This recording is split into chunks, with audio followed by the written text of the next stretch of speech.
On today's episode, we're going to be diving into the lab to take a look at how to master your penultimate stride by getting a sneak peek into my jump masterclass. This one, you're not going to want to miss.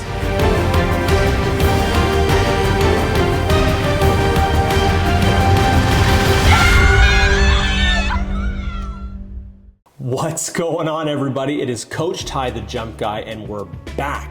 Now, rebranded, evolved, a brand new chapter. This is the Art of Jumping. And today we're gonna be diving into the lab to go behind the scenes into my brand new jump masterclass. That's right, I'm gonna show you a video directly from the masterclass on penultimate stride progressions and how to get the most out of your jump approach, whether you are a volleyball player, basketball player, professional dunker, aspiring jump athlete, there's something in it for you. So before we go any further, make sure you click like and subscribe below to get content designed to optimize your vertical. Let's hop into the lab in 3, 2, 1, boom. We're gonna head through a progression of our penultimate stride, how to build it out, how to get a little bit more understanding of what it should feel like through that mid stride and the behavior leading into and out of that actual stride.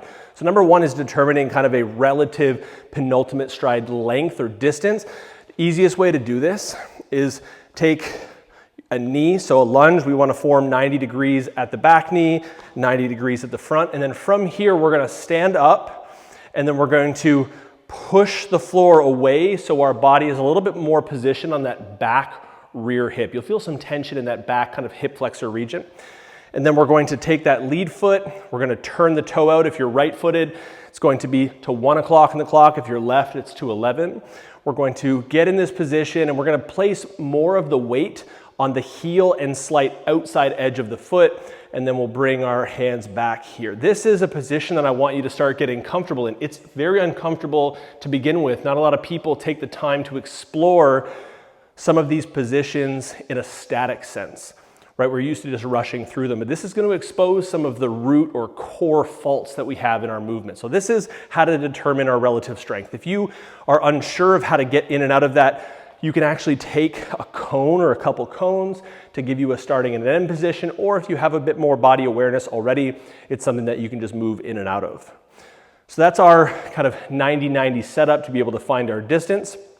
We'll then move into what we call our step and hold. So step one is that hip height management. We want to drop the hips just slightly and we're going to step into that same position we had prior and hold. Okay, there's nothing to this other than step and hold. We're ensuring that our weight is behind this lead plant. We're ensuring that our chest is up facing the wall and our eyes are forward. We're going to drop the hips, take the step, hold the position, get comfortable. Our checklist, right? Weight is back, foot is out, pressure feels on the heel and outside edge of the foot. Our step and hold drill. From the step and hold, we're going to be moving through our walk-through variation, which is starting with the step and hold. You'll see how everything here is progressing or building off the last drill. Hips down, take a step. From here, we hold 2-3 seconds, and then we walk through. So our walk-through variation is starting with the step and hold. So we lower here, we open up into that penultimate position, right? Checklist, weights back, hold this position on our heel and outside edge of the foot. Then we're gonna walk through the plant foot to apply the block. The focus on that walkthrough, as you noticed, as I'm walking through, I did not ever lean my head or chest and pass this plant foot quickly in the movement, okay? I've gotten out into this position, I have that weight back, and I'm walking through, keeping the weight on top of that plant foot. A good way to know whether or not you're transitioning through this efficiently is when you get to the position where your block is down, can you actually lift the block off the ground? If you can't, right, without falling back on it, it means we've taken our weight too far past this plant foot for this drill and unfortunately overload the block too quickly. So now what we're gonna do is we're gonna take our penultimate step and we're going to increase velocity, okay? We're gonna turn it into a penultimate jab. What happens here is hips lower as normal, hands start just in front of the chest, and we're going to quickly apply that foot to the ground. I'm actually actively trying to drive this foot toward that kind of fixed, firm landing position. Hips low, hands up, jab and hold. Chest up, eyes up, hips are still low. When I say chest up, I don't mean all of your body up. We still have that hip height in that lowered position, but the chest is up and tall relative to that position. Okay, so we take our jab, which is this faster moving drill, and we walk through the end of it. So now we are lower, jab and hold, walk through. And now you'll notice what I'm doing inherently is bringing the arms through that walk through and finishing in line with my block. So watch again, here we go. Hips low, jab, hands come through with the block, and they are pointed down. Look at it, checklist it, got the weight in the right spot. This will take some time to master. Slowing down and segmenting the pieces of the jump looks easy in theory, but when we start doing it, it exposes a lot of these root faults that we have. Things that you might notice is that as you do your step or your jab, we might get this lunging behavior, right? We're used to moving forward into a lunge pattern, right? Load the front leg. This one, we're sending the foot, sending the hip, and getting that foot down in that rooted position so that we can still simulate where that mass is during the actual jump itself. All right, so building off the back end of our jab and walk through, now we're gonna open up the dynamics of that penultimate stride with a push drill. Same setup, okay? So we're gonna lower our center of mass, right? We're dropping the hips a little bit low. We have that left foot out in front to initiate the push, but we're just working on the push.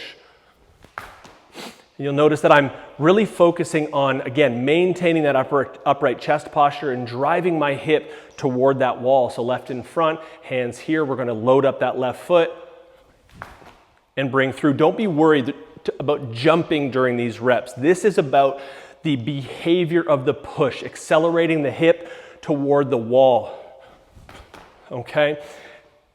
In terms of distance, a good rule of thumb for distance is if you take 2 walking lunge, 1,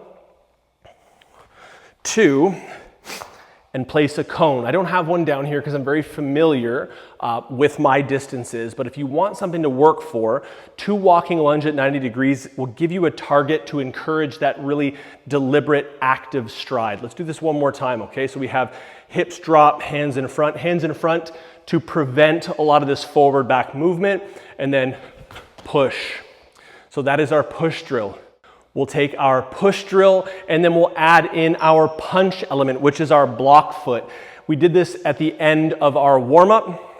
We have our hips lower, same drill here. We're gonna rock through, push, pop, and land. That punching action or the cues given to that, right? Push, super self-explanatory. Punch is the action of getting that block foot to the floor. I'm not stomping it. We're not punching down. We're punching almost as if we're trying to cut through the floor on a 45-degree angle. So it's an active, deliberate punch of the foot. Foot in front, hips low, push, punch, and land. You notice that I'm overemphasizing the cushioning of the landing just to make sure we preserve those tissues. And then the most dynamic element of this penultimate progression is our step push punch. It's the same drill we've done. However, we're not starting with a fixed left foot in front. We're actually walking into it to create more momentum. And as we take that step, we're going to lower our hips in that stride. We're now seeing hip height management fully at play. Step lower, push punch, and land. Come on back, step and drop, push, and land. Step, push, punch, starting to formulate and build all those things together. Give it a try. That's the penultimate progression. I hope you learned a little bit today. If you'd like to grab my Jump Masterclass, check out the details in the description below and grab the Jump Masterclass. There's a coupon code down there. Go grab it. Save yourself 10% off that masterclass for being here and being part of my YouTube community. I'm going to be posting videos on the weekly about elements of jumping and how to master jumping on some different levels than you ever anticipated. I've been working in this field now for 20 plus years, and it's my goal, it's my passion, it's my entire life's purpose to be able to make sure I help as many people jump as high as possible. So if you're a serious athlete, this subscription is a no-brainer. All right, we're gonna catch you in the next one. Peace.